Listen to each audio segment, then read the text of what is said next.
Hey everybody, welcome to the TEConnect podcast. I'm John Martin. And I'm Dean Reverman. Today we're going to be talking to Honeywell's Phoebe Cresswell about enterprise versus consumer devices in healthcare. What are the key differences? What does the data indicate? And why, spoiler alert, we think enterprise is probably the best choice. As always, we'll get into our recurring segments, the value to the VAR, and what's TEConnecting with us. It's time to plug in and get connected. Welcome to the TEConnect podcast. It's time to get connected.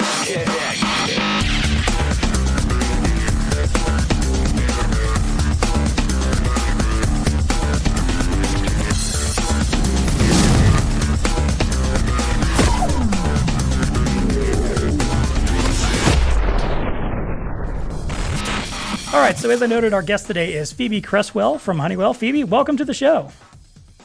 Thank you for having me, gentlemen. Glad to be a part of it. Definitely. Phoebe is the healthcare marketing manager for Honeywell. Mm-hmm.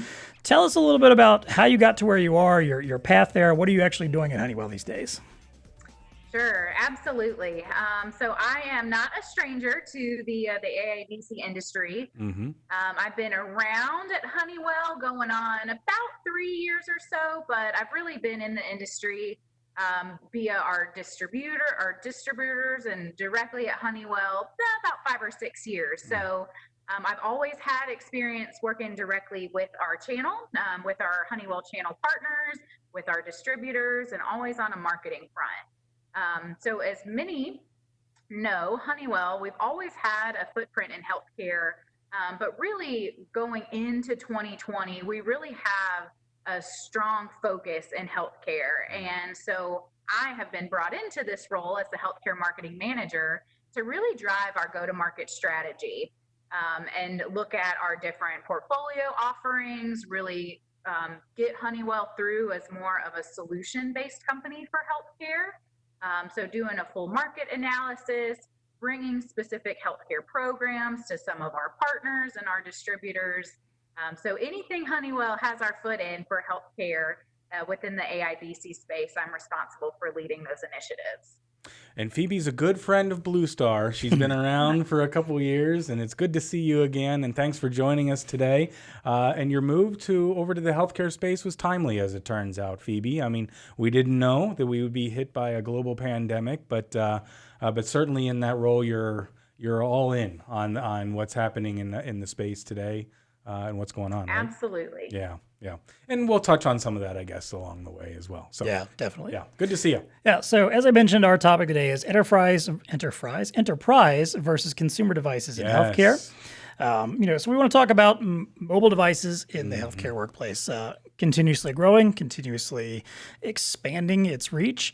A stat I came across while doing some research for this podcast is that it's expected that by 2022, 9 out of 10 clinicians will be using some sort of mobile device in the healthcare environment. Unbelievable. Makes sense. We're all using them in our day-to-day lives. Why wouldn't you be using them on the job in some extent too? Mm-hmm. So from my understanding, there are basically 3 types of devices that could be in use. You've got the bring your own device model, which would be, hey, you already own some kind of a mobile device, bring it with you to work. Mm-hmm. We'll equip it in whatever need we wait for you to use it at work. Mm-hmm. The healthcare facility itself might purchase devices, consumer-level devices. So maybe they go out and buy you iPhones, Android phones, some kind of tablets or some sort, supply those to you, again, equipped with what you need to use day-to-day. Mm-hmm. Or, which is kind of going to be a little bit of our focus as we dive a little further in, enterprise devices, which are purpose-built for healthcare, designed to withstand and hold up to the rigors. Yep. So Phoebe, I want to start off with you by talking a little bit about some of the motivating factors that healthcare environments might be thinking about when deciding what kind of device they do want to bring into their facility. To that end, I believe Honeywell did a study with HIMSS about that. Can you tell us a little bit more about that study and kind of what the data told you? Sure, absolutely. So we recently did a co-study with HIMSS, with their organization, to really dive into how healthcare providers are looking at adopting a mobility solution.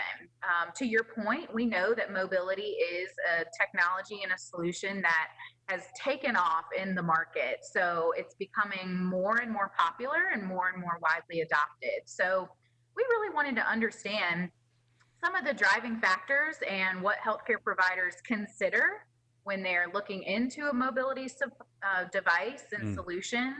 And we wanted to understand some of the key decision makers, throughout the healthcare process of who contributes to that decision. And then we wanted to understand some pain points that they have as well. Mobility as a whole, it usually is a lot more integrated than some other technologies, such as, simple barcode reading, some printing applications. So it's a lot more integrated of a solution. So we wanted to understand pain points and issues that healthcare providers run into when they're evaluating, when they're adopting, and then when they've been piloting it as well. So looking for a lot of insights into the boom of mobility in the healthcare space.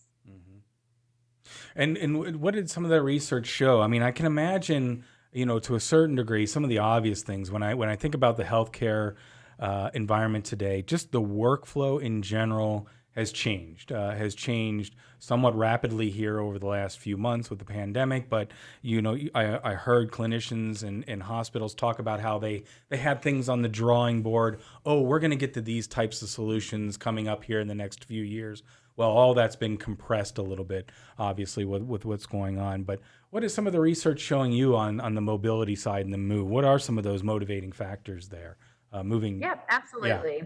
So one of the number one driving factors that healthcare providers consider is around their staff user acceptance and around their clinician productivity. Productivity, is the name of the game for a hospital. It's about creating a positive patient experience. And oftentimes, you never want your technology to get in the way of delivering a good patient experience. So you want your clinical staff to be at a bedside, their device isn't working, they can't access the information right there that they need. They're having to take time away from the patient to interact with their tech support team. So staff productivity really is continued to be the driving factor here when adopting a mobile solution. You want your clinical staff to have, again, the information they need. It has to be able to integrate with other apps and especially their EHR or EMR provider. So that was another kind of key driving factor in a mobile solution. It's got to be able to integrate to their system. And then one of the third driving factors that came up out of the study that continues to be more and more of a focus and discussion is around cybersecurity and data privacy.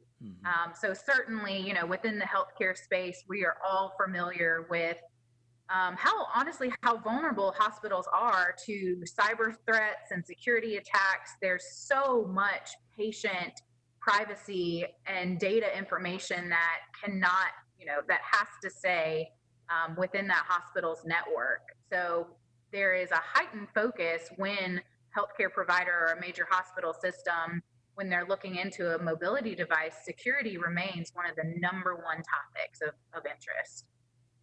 Yeah, and an enterprise device is obviously going to help there, and it helps. Boy, you really thank you. You hit on three big things that I was considering myself. Let's go back to the patient experience, because I think that's critical into the whole use of mobility and why we're seeing some adaptation there. What I wrote down is patient versus customer experience. So in the retail hospitality space, it's always talking about the customer experience. What's the customer experience going to be in the use of mobility to help make that more efficient? Well, in the healthcare world, it's the same. It's just called patient experience.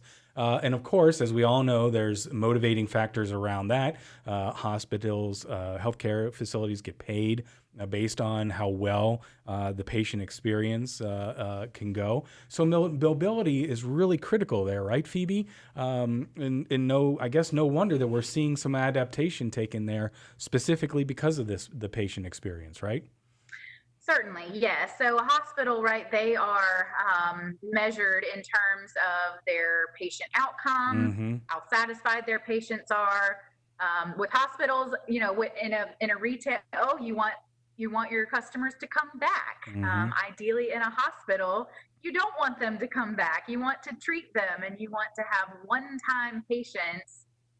So it really does help to deliver a positive patient experience. And that starts even sometimes from the time the patient checks in, all the way throughout their journey to the time that they're discharged to go home. So having a mobility solution now, it not only helps to keep your clinicians at the bedside, give them more opportunity for engagement, to be able, we talked about looking up their medical records right there on hand.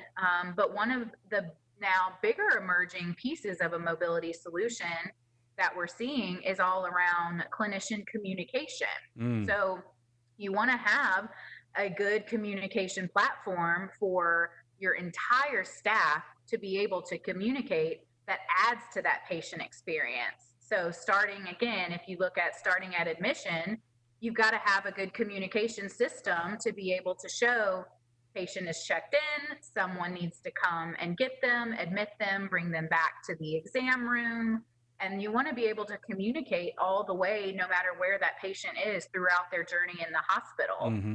So your direct care teams need to be involved.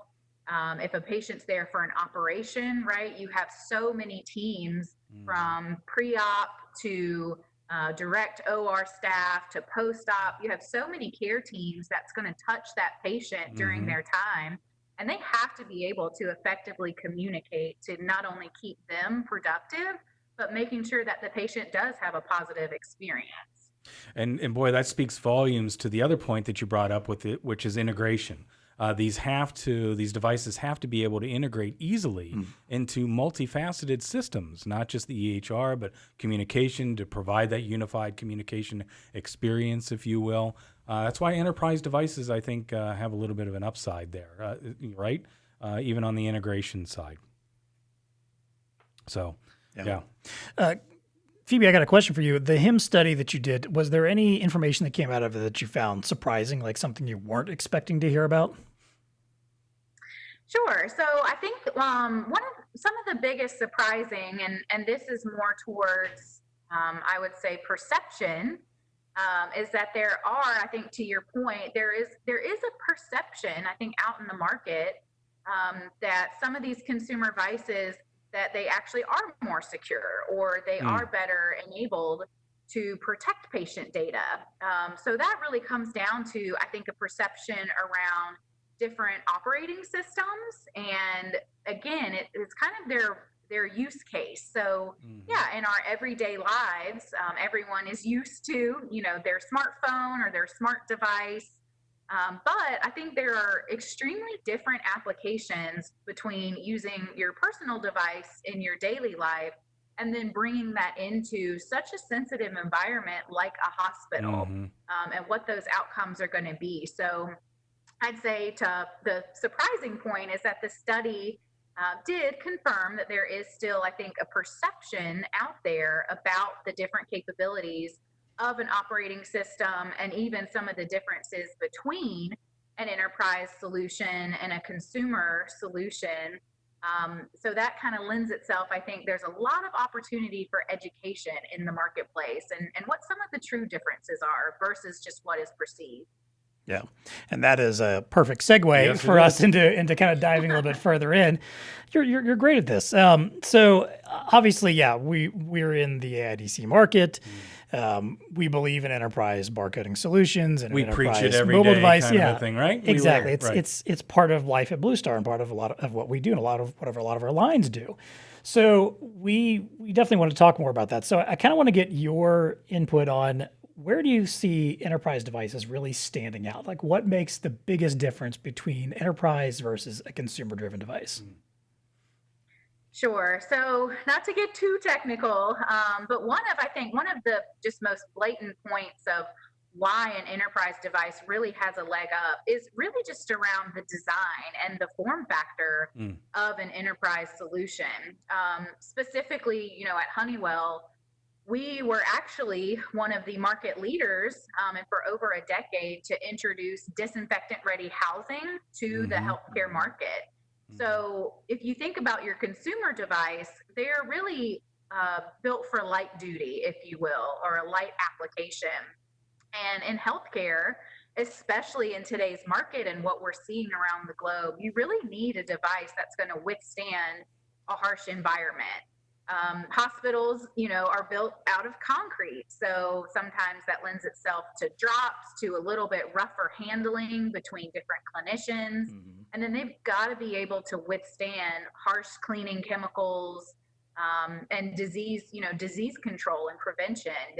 It's at the top of everyone's mind, especially nowadays. So that, I think, hands down, an enterprise device, it's built for a healthcare environment. It has already that protective casing. So you don't need, if with a consumer device, you don't need that additional investment to try to have a protective case. So I'd say just the design itself of an enterprise device. And then it does lend itself to other technologies built within it. So a lot of these enterprise devices, they have a built-in scan engine.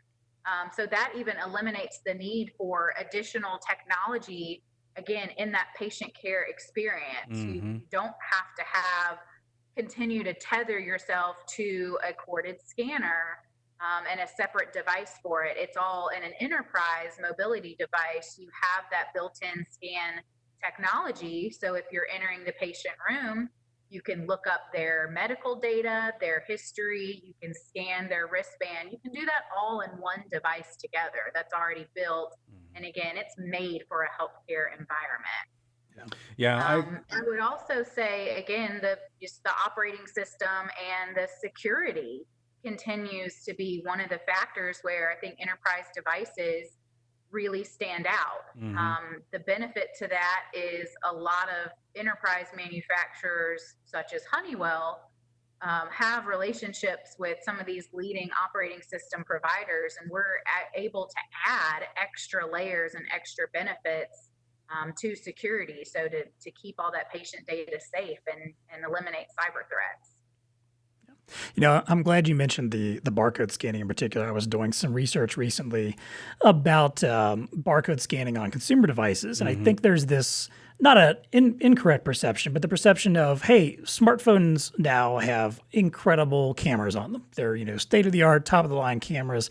You can find a barcoding app, and you can do your scanning just fine from that.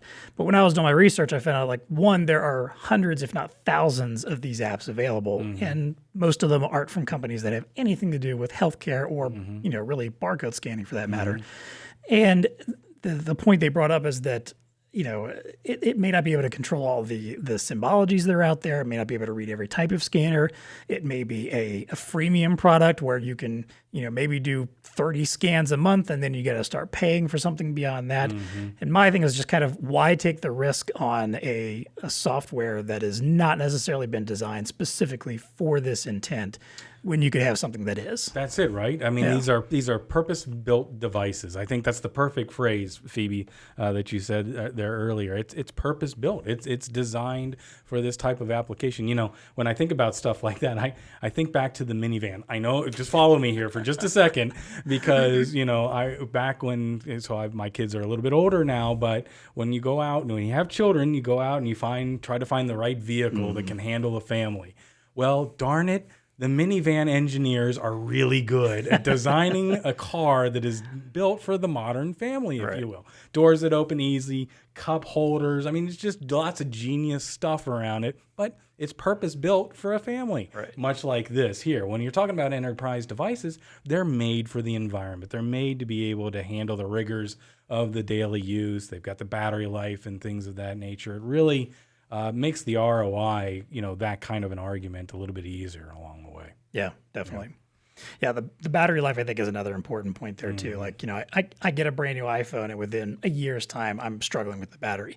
And you can't swap out a battery on a consumer device. It's not that easy. You can't just go swap one out, stick another one in, let the other one go charge. It doesn't work that way. But that's something you definitely can do with an enterprise device. I also like where you're going there, Phoebe, about, these are my words, but kind of tapping into or layering in an ecosystem. When you have an enterprise device, and certainly Honeywell has done a great job of tapping into an ecosystem of software solution providers and things of that nature, you can build more robust solutions based around the device itself, right? Absolutely, yes. So one of the key benefits of an enterprise device is not just the device itself. It is the ecosystem of different types of software providers and software relationships that we have, different types of applications that you would need. So if you look at kind of what a full mobility solution looks like for healthcare, it's certainly not just the device. It is the unified communications platform that you're utilizing. It is your integration with whatever EMR or EHR provider. It's having some sort of support, asset management support, whether that's your MDM or something like our Honeywell operational intelligence. And then it lends itself to, I think, better customization for a specific need or for a specific workflow. A perfect example of that is, some of these new healthcare workflows we've seen come out of the pandemic, and an enterprise mobile device and mobile solution. We are able to quickly come up with custom apps with our software partners and our software providers and get those up and rolling in a matter of days. So just having the ecosystem that lends itself to an enterprise mobility device, it really gives you a lot of different options and highly customizable for a specific workflow you have, a specific pain point you're looking to solve, and just the broad ecosystem that you have available to you when it comes to development. Couldn't agree more. Absolutely. Yeah. I mean, we talk about it time and time again around here about, tapping into the ecosystem, but it is so true. And the breakneck speed that is occurring on the software development side with so many of them are out there, being able to develop, being able to react very, very quickly to the needs, the pain points that are happening in a particular community. And in today's case, healthcare obviously this pandemic has exposed a lot of things that, again, might have been on the chalkboard, as, we'll get to that sometime in the future. Nope, got to happen now. Who would have thought that mobile tents, doing drive-up testing would have been a thing, even in as early as just January, which was, 4 or 5 months ago from when we're recording this.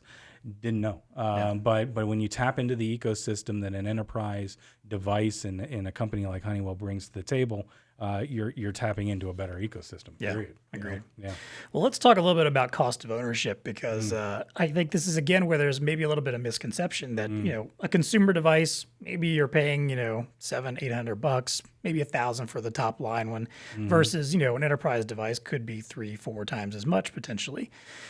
And maybe, I could be exaggerating the cost numbers there, but or at least double. Yeah, exactly. But there's the expectation that it's going to cost significantly more. So Phoebe, tell us, where does the cost of ownership really end up though when you start comparing, consumer devices versus enterprise?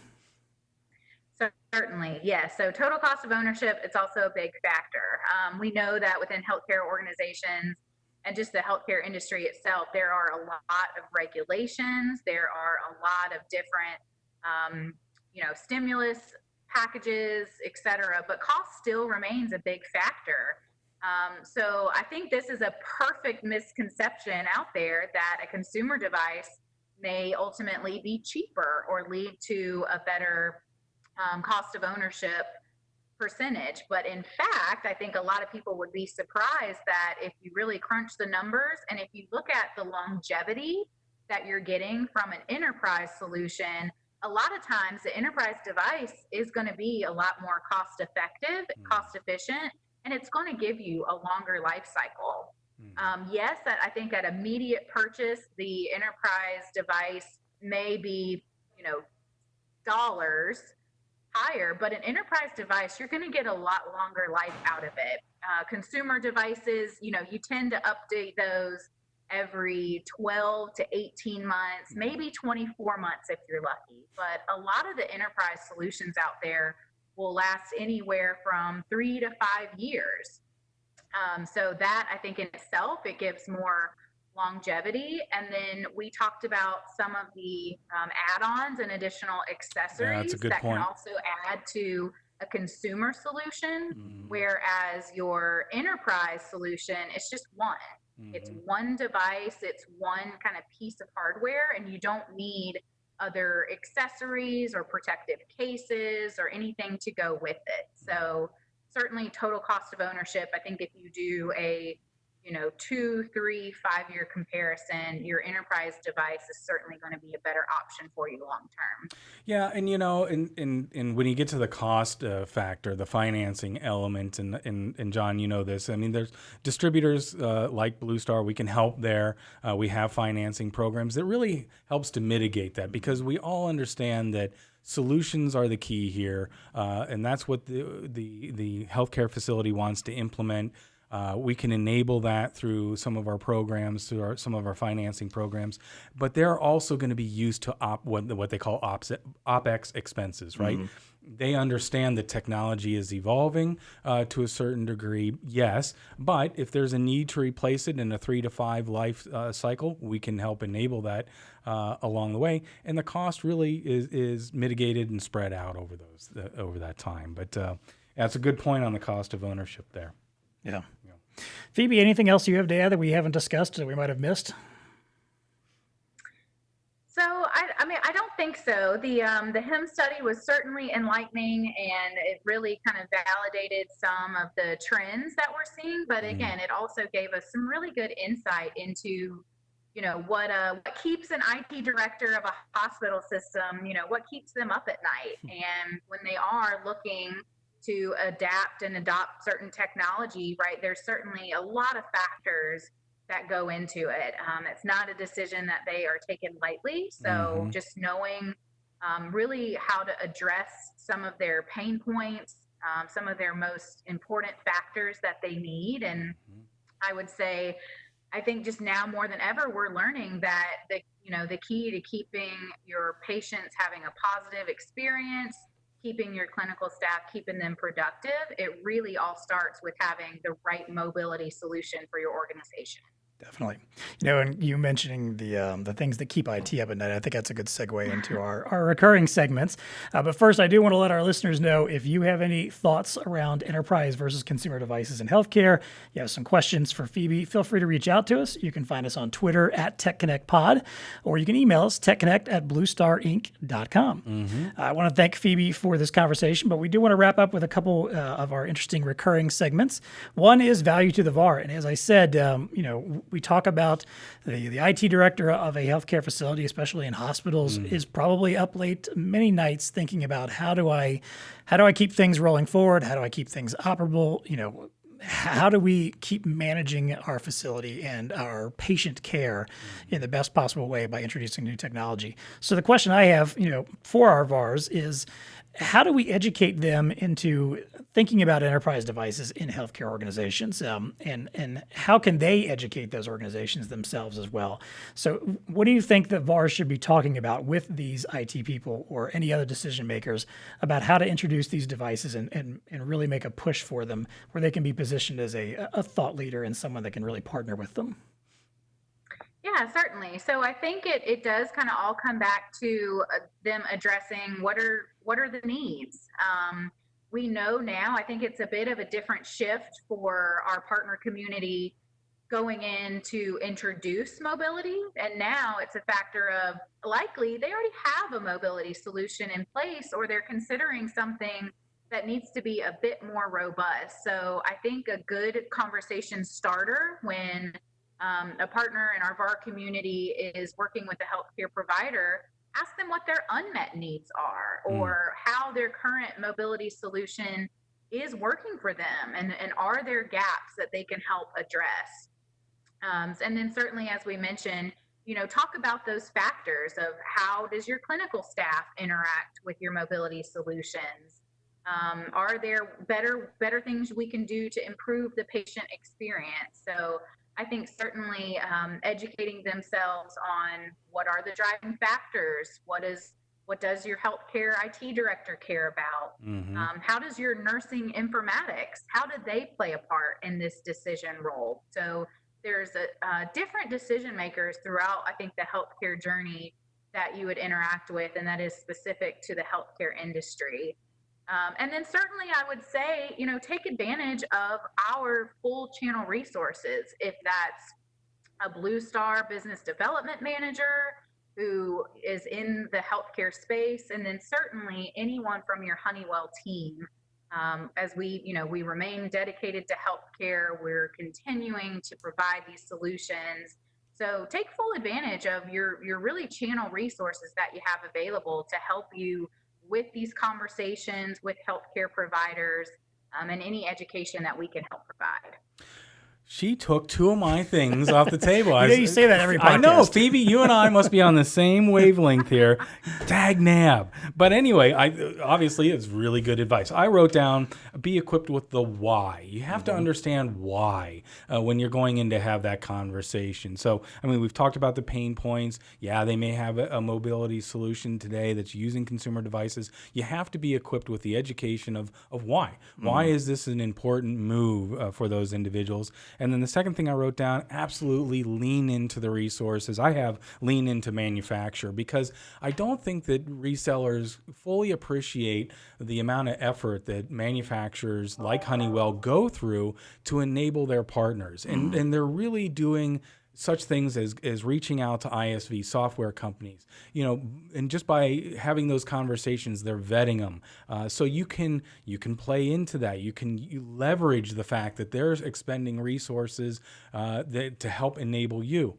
Just lean into it. Get a part of that ecosystem. And certainly when you're in a rapidly evolving environment like healthcare is right now, more than ever, you need to be tapped into that ecosystem so that when you go in to have that meeting and be able to answer the why, you can go back and with the partners that you've had conversations with through your manufacturers and really have a good story there along the way. So on the same wavelength there, Phoebe. What about you, John? No, I agree with all those points as well. And the only other thing I was thinking of is I'm remembering my days in sales in various industries, and there was always, I feel like, certain customer segments that you shied away from, that you felt like, man, this is the people that I feel like I struggle talking to. And I think that's probably is a perception a lot of times in our industry. I know from folks I talk to that they feel like unless someone comes to them and tells them exactly what they need in healthcare, they don't know how to necessarily to approach them. So I think sometimes it can be a matter of reaching out to them and letting them know that you're there, even if they're not necessarily ready to make these big moves and the big changes. They're not asking for this stuff. I know it can be a long time before funding is in place and before, they can make the kind of moves they need to make. But I think being a partner that comes to them regularly and shows them that you understand what's happening, maybe it's like pulling a link from an article, about healthcare devices or what's happening in mobile health right now and sending it to them and say, hey, this is interesting. What do you have any thoughts on this? Just to get their feedback. Yeah, to get engaged with them. Yeah. Yeah. Let them know like, hey, I understand your space. This podcast even, send this podcast out to one of your, partners and say, hey, I was listening to this, had a lot of great information about consumer versus enterprise. I was curious what you thought on the matter. That's the kind of stuff I think sometimes that can help you build some trust in a relationship so that when they do get to that point where they have the money, available or the ability to make that step forward, then they can come to you and say, hey, you seemed like you have your finger on the pulse of this. Talk to me about enterprise devices and where we need to start. Fair. Yep. Agreed. Yeah. All right. Well, then for our last question, we want to talk about our favorite segment, which is what's tech connecting with you? Yes, sir. This is where we go around and tell, what's something fun and cool in technology that's exciting us right now? What are we maybe reading about? What are we playing with? What are we using? What's just blowing our mind that's happening out there in the tech sphere? Phoebe, I'll let you get started. What's tech connecting with you?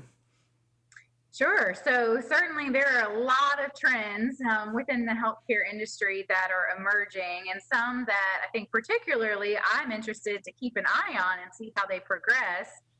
We've heard a lot coming out about artificial intelligence in healthcare and how doctors and clinicians and specialty staff, how they are looking to leverage AI in their practice and how they are I think more so in the future going to be utilizing this in terms of keeping a safe patient distance and how they're going to be dealing with social distancing. So we're hearing of AI popping up in healthcare more and more, and certainly interested to see how that progresses. And then to see how safe hospitals come about. So again, looking at how the healthcare landscape is going to be evolving throughout the year and certainly years to come, looking at keeping hospital systems safe while continuing the same level of care for patients. Yeah, definitely a trend to be watching. It's fascinating to see how our society is changing so rapidly all around, the pandemic and certain just flows, workflows and everything. Yeah. So safety definitely on everybody's mind, unlike it ever had been in the past. Well, those are awesome. What's TEConnecting with me? Okay, I'm going to throw a number out at you. Okay. 140 million eggs. Okay. What do you think 140 million eggs are being used for? No idea. You tell me. Creating vaccines. So I did not really understand this, until obviously everybody's kind of reading up on vaccines and understanding a little bit about the workflow. Unbelievable. I had no idea that the way that we produce the flu vaccine, or at least 80% of it, is through the use of chicken eggs. And specifically about 140 million of them are used every single year. And I'm sure I'm not using the right phrase, but to culture the right, virus so that we can have the flu shot at the end of the road. There's eggs, there's cell-based apparently, and there's recombinant type of vaccines. But who knew? I am just fascinated that we have a stockpile, and nobody knows where they are, by the way, of chickens and eggs which is awesome, right? We need certain strategic things that, like I guess our missiles and stuff like that. We don't want everybody to know where they are, but there's chickens out there. The most well-protected chickens on the planet, probably. Yeah. Phoebe probably already knew that we had those chickens out there. I was unaware that we used 140 million eggs every year to create the flu vaccine. What's TEConnecting with you? I do think I've been asked before when I've been getting like a flu shot, like, are you allergic to eggs? Like, well, there you go. And it never really, I guess maybe I kind of knew, but I never really thought that much about it. I just love the old school nature of that, because you think, vaccine, it's high tech, right? I mean, it's got to be like the highest of technology, right? It's robots, AI, spinning things, whatever. No. It's injecting an egg, putting it over here in a corner for a little bit and letting it do its thing, and then coming back and getting it. Yeah.